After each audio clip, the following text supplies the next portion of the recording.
Hey, do you know Sindoor is a symbol of patriarchy to dehumanize women? What? How dare you? Well, only have to. You moron! It's a culture, our Indian Hindu tradition, God's blessing. But it's just your religion. Hinduism is a way of life. So then, what's the oldest religion? Hinduism, of course. Then it is a religion. No, it is a way of life. But shut up, you jihadi! Hey everyone, what's up? So today we are talking about this tradition of Sindoor. Alright, so Sindoor is just a pigment, a vermilion colored pigment which is used by Hindu women to mark on their foreheads after marriage so that it could be understood that she is a married woman. And Hindus, if you ask Hindus, they will just say that it is sort of an engagement ring, just like Western couples use. But here's the deal with it, So, like, men do not have to mark themselves, only women. It's only for women, right? And men do not have like something, a counterpart of Sindoor or something to mark that they're married men. In fact, if you go to an Indian village, a very rural part in India, and just go and ask, why do women have to wear sindoor? And the men they will say, oh, of course, a woman needs to wear sindoor because how will others know she's a married woman when she walks out of the house? And if you ask the same man, so why, why not men wear something like that too? How will people understand men are married? And they'll probably just laugh it off, you know. And it's true for many parts of India, sadly. But it is changing these days. Like, people are not that traditional and that moronic, but it is still kind of a big deal. And the fact that it is still a symbol of patriarchy and position. Okay, so let's see why it is symbol of patriarchy. It's not just that only women have to wear it. Of course, that itself shows that it is kind of patriarchy because men don't have to do this. But still, let's see the details. All right. Okay, so since India has like the largest movie industry in the world, let's take a look at one of the Indian movie industries, Bollywood, which is quite famous, and let's see how it depicts married and unmarried women with and without sindoor respectively. Okay, so in Bollywood, in typical Bollywood movies, not the most recent ones because it's kind of changing, but still, most of the good women are supposed to be married or engaged or something of the sorts. She is supposed to have a husband or a family she is devoted towards. Okay, and if she has a husband, she has to wear the sindoor on her forehead. But if the woman is a villain or an antagonist, she's like this free, independent soul, cares about nothing, and she just wants to be independent. And that's how Bollywood depicts women. Doesn't it remind you of Bible, Lilith and Eve? Anyways, let's move on. Okay, so what exactly is the tradition of Sindoor and why it's used? Well, I've already said it's the symbol of patriarchy and position, but how exactly? Well, a man possesses a woman, and to mark that position, Sindoor is used. Okay, it is used to mark that woman has started a new life, something of new life under her new husband and that she is willing to devote her entire life to her husband and her new family that is basically her husband's family. That's why the first time during marriage, the sindoor is applied on the woman, the bride, by the husband or the groom. And this is just to signify the marriage, while afterwards the woman puts the sindoor on herself. This is because the first time the husband marks his territory, while next the territory just stays a territory of the husband, I guess. It is very widely believed that during the Aryan times, the husband would have applied blood on the woman's forehead to mark this very same position, and this same red color later on became vermilion, which we call Sindoor, and it marks the very same position. It's just instead of blood, it's vermilion or Sindoor. Also, like people will refute saying that, like Hindus will say, oh no, this tradition of Sindoor is way, way long, it's ancient, and it has been here for thousands of years. You cannot just stop it. Well, just because it has been here for thousands of years doesn't mean it's right. I mean, that's just common sense. I mean, slavery was a common thing, and well, the entire Renaissance happened in Europe and everything. The killing of intellectuals, witch hunting, so many other stuff. Sati in India was practiced for centuries. It was common practice and it was stopped. Okay, so let's see some connections to Hinduism and Sindoor, shall we? In Hindu mythology, Parvati, when about to marry to Shiva, which who is one of the three top deities of Hinduism, was supposed to marry him only with one condition. Shiva had just one condition if Parvati were to marry him, and because of that, on the day of the marriage, Shiva removed Parvati's third eye from her forehead. And while removing the eye, there was blood. It was like gory and nasty, and there was blood. It was red, and so that is specifically the part where women nowadays have to wear the sindoor because Shiva had to marry Parvati, and men will wear marry women with similar standards, I guess. I mean, it's religion, it doesn't make sense.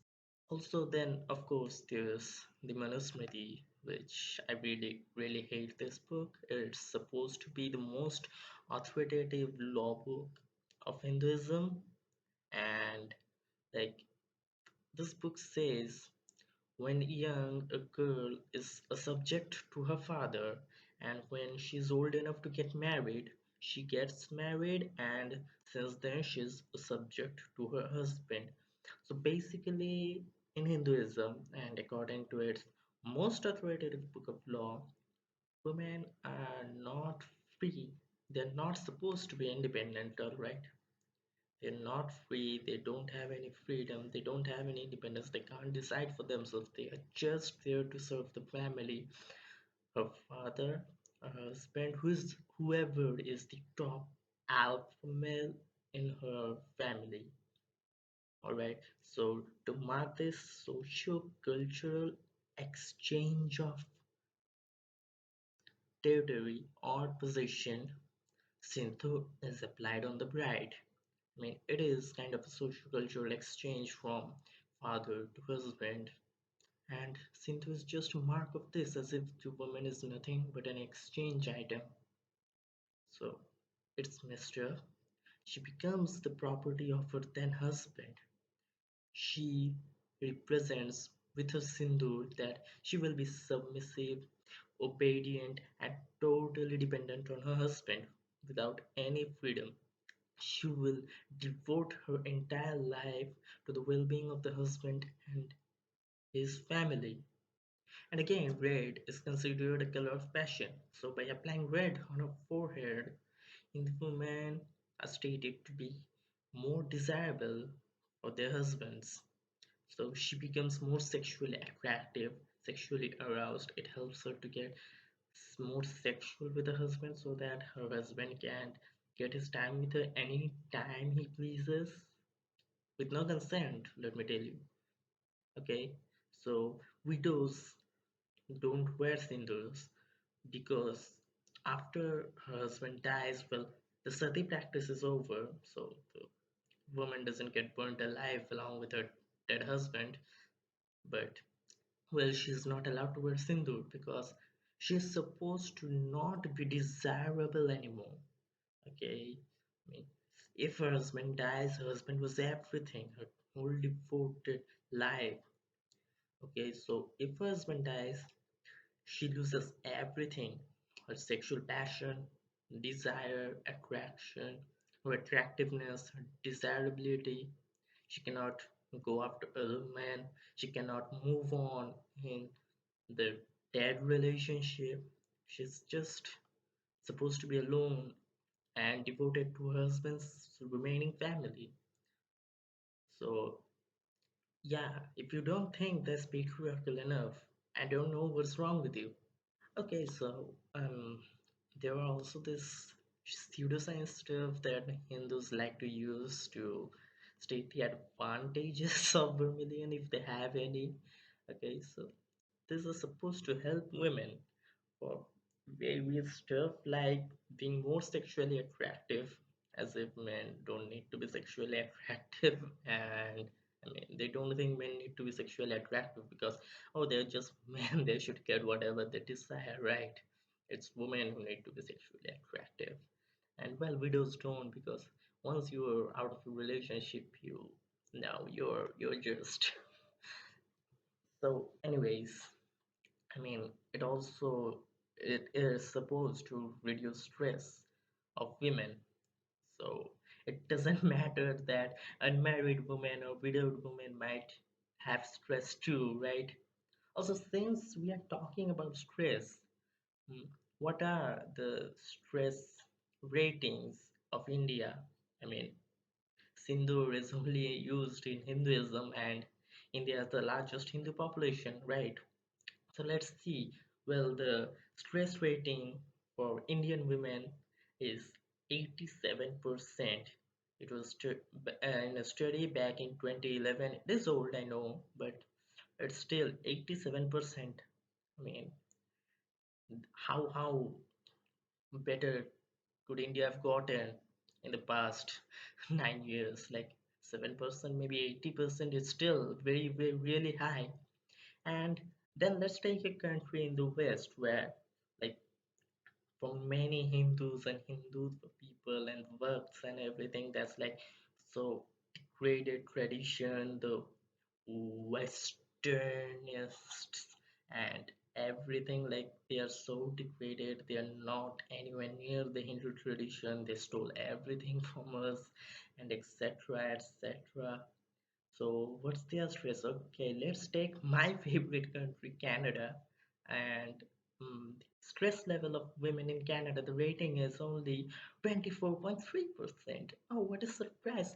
None of the women in Canada were Sindhu. Well, maybe except some Hindu women, but I mean the majority doesn't, and they're really, really stressed. I mean, women can have stress even if they're not married and even after they get widowed, but only married women are supposed to wear sindoor to reduce the stress, and men don't have any stress. I mean, it's so anti-men. You just think that men are supposed to be strong, they cannot have any stress, right? It's getting stress is so unmanly. That's messed up. And by the way, scientifically speaking, Sindoor has none of these advantages. On the contrary, Sindoor vermilion contains mercury sulfide, which, like most other mercury compounds, is toxic and is poisonous and is dangerous to our health, to human health. It should not be handled so carelessly. There are bunch of people handling Sindoor very carelessly, just dropping Sindoor on women, but and teenagers. I mean, teenagers are not very educated. They just see the society and grow up like that. They mimic this marriages and just they drop the entire, I mean, vessel of Sindoor on a woman to. I mean, it's dangerous. Okay, and Sindoor, like stated before, it shows that only married women are supposed to wear it because women are only sexually desirable when they're married to a husband, and since after she gets widowed, she cannot wear Sindoor anymore. Never. It also supposed that women should be like only stay there for one man. She cannot move on if her husband dies. And I already said this before. And the science stuff. I mean, who needs science when you are supporting discrimination, right? You're supporting discrimination against women. You're supporting misogyny. You're also anti-men in ways. It's so patriarchal, and it helps in nothing, nothing at all. And actually, support something feminist. You know what should be done? Well, make menstrual hygiene products easily available for women, but no, because Sindoor, under the goods and services tax, the government has seen fit that Sindoor, because it is supposedly a symbol of women's virtue, it can go taxless. There's no need to be a tax for Sindoor. But you know how much tax the menstrual hygiene products have? 12 to 14%. Sindoor, which is basically toxic to human health, has no tax on it. But menstrual hygiene products, which is supposed to be good for women, have a 12 to 14% tax. And you think this is good? Because Indian women just they can go without clean napkins and tampons and stuff, but oh, they need this toxic mercury sulfide waste on their forehead, right? It's so messed up. And people celebrate Sindoor as an engagement ring, then where's the engagement ring for the husband? There's none. He doesn't need to show that he's married. He can do whatever he wants. It's always the women. Hinduism is a very, very misogynist religion. If you think otherwise, see everyone.